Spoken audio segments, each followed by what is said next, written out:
Lesson 5.3, Day 1, Solving Quadratic Equations by Graphing and Factoring. The essential question, how can I solve quadratic equations by graphing or factoring? Please write that down.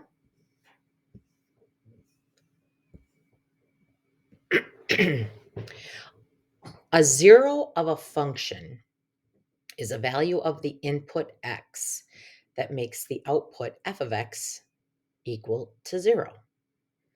The zeros of a function are the x-intercepts. This is nothing new to you. We've talked about x-intercepts plenty. Basically, what that means is an x-intercept is a point on the x-axis. Y is always equal to 0. So we always set y equal to 0 to find an x-intercept. Functions have zeros or x-intercepts. Equations have solutions or roots. So we're going to be using that vocabulary interchangeably. And here are the x-intercepts that they're referring to. For a parabola, there's the axis of symmetry. And obviously, this right there, which we've already learned, is the vertex. In this lesson, we are going to use factoring to find the zeros, the roots, or the x-intercepts. Notice down here, roots are equal to zeros are equal to x-intercepts. So I may use these terms interchangeably, but they all mean the same thing. They all are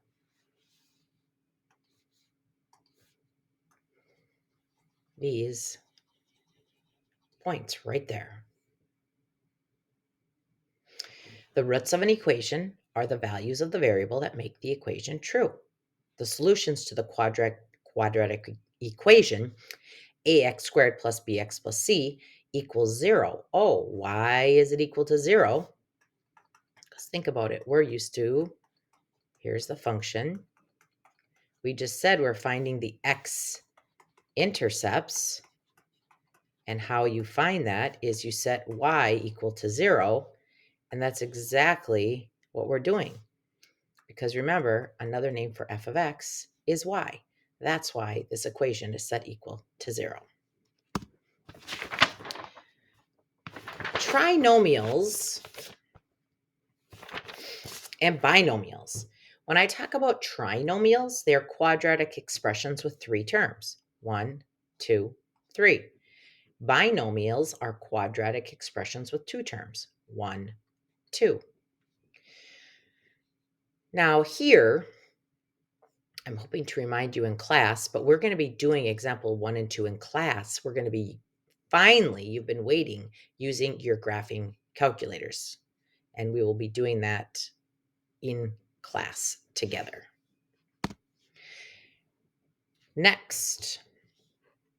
So that's the graphing part. I'm going to show you how to find them using a graphing calculator.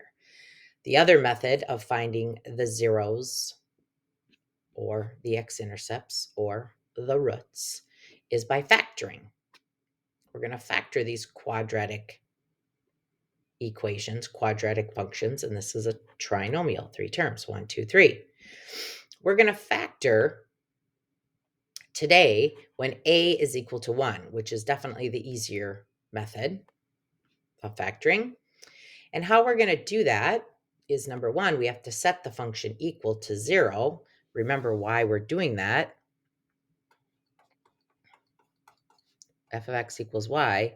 We're setting the function equal to 0 because that's how we find our x-intercepts. That's why we're doing that.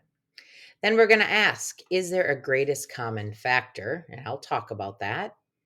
And then we're going to find factors of c that add to b. So 2 numbers that multiply to c and then add to b.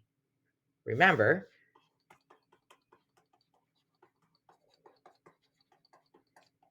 that's what I mean by c, and that's what I mean by b. Then we're going to apply the zero product property, which I'll talk about, and then we're going to solve. So let's look at example 3. we're going to find the zeros, x-intercepts of a quadratic function. As we can see, this quadratic function, I don't need to do that. What I'm trying to do here is a happy parabola. I guess I did want to do that. And we're going to be finding these, the x-intercepts. That's what we're finding by factoring. So number one, go to our steps. We're going to set the function equal to 0. Then we're going to say, is there a greatest common factor? That means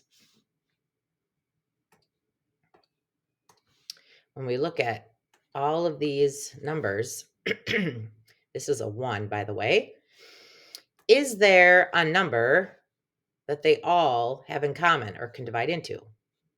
Well, I mean, the greatest common factor here is just 1. So that we're not going to worry about that, because if we factor out a 1, we're going to get this right back again. So now we're going to apply the finding factors of C that add to B. So I go like this, 12. I don't worry about the negative right now.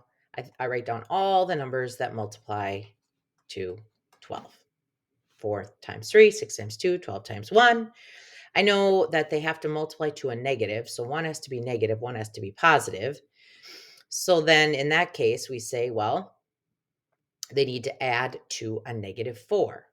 Well, 4 plus 3, or 4 minus 3, that's never going to give us 4. 6 and 2, 6 plus 2 is 8, but 6 minus 2 is 4. That's probably going to work. But in order for it to work, I have to give the negative to the 6. Negative 6 plus 2, that is a negative 4, and they multiply to negative 12.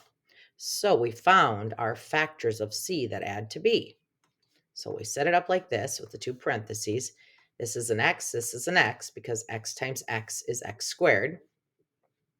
We found 6 and our 2. We gave the negative, oops, I don't want that. We gave the negative to the 6.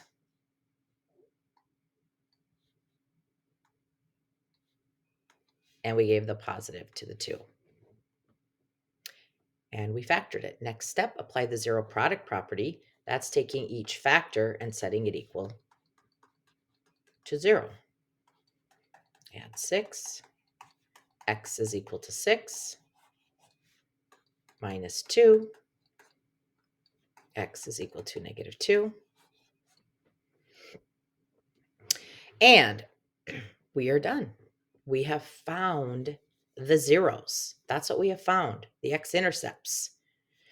So think about it this way. We can write it just like this. But actually, what we have found is our 2 points, 6, 0, and negative 2, 0. Just like this. That's what we found. But this is all you need to write is x equals. Right, next example.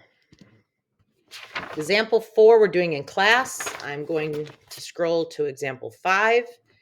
The directions are find the zeros, x-intercepts of the quadratic function using factoring. This is a binomial, 2 terms. We're still going to set the function equal to 0. We're still going to ask the question, is there a greatest common factor? Well, look, if we look at really each of these terms, what do they have in common? They both have an x in common, so I can factor out an x. When I do that, that's what's left over. Factoring out means dividing. If I take x squared divided by x, I get x. If I take negative 8x divided by x, I get negative 8. A lot of times on these binomial, the 2 terms, you're going to have a variable in common, an x in common, that you're going to be able to factor out.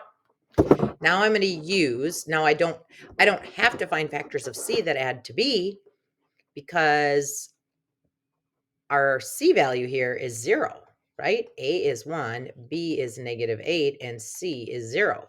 So it's factored. So now the zero product property says set x equal to 0, each factor equal to 0. This one's already done. This one, add 8 to both sides. X is equal to 8. We just found right now the zeros, which are also equal to the x-intercepts, which are also called the roots.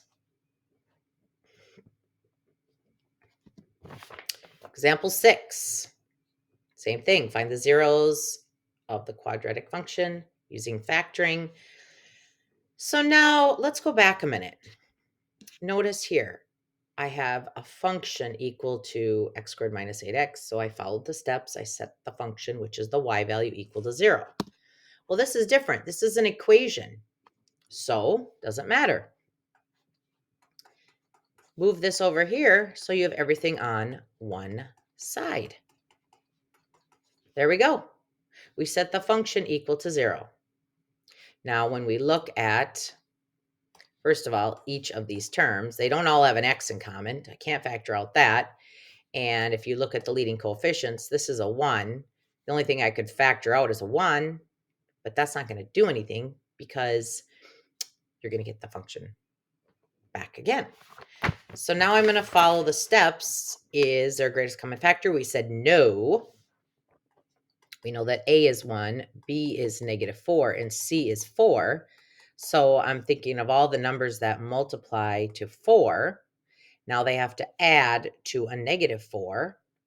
Well, 2 plus 2 is 4. 4 plus 1 is 5. 4 minus 1 is 3. That will never work.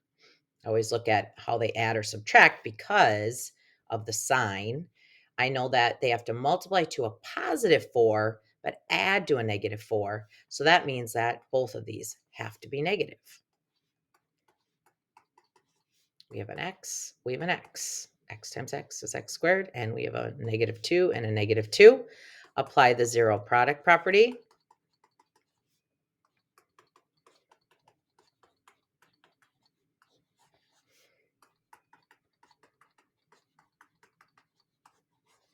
Oh, well, look at that.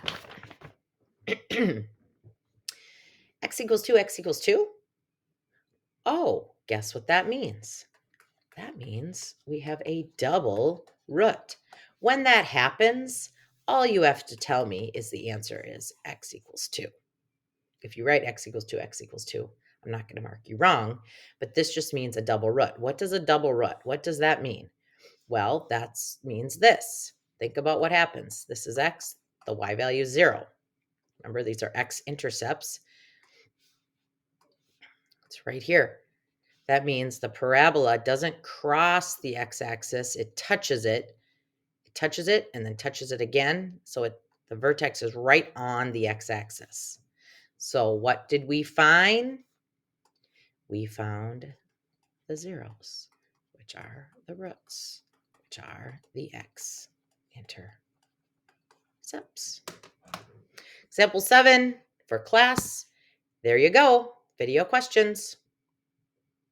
Do them in your notes.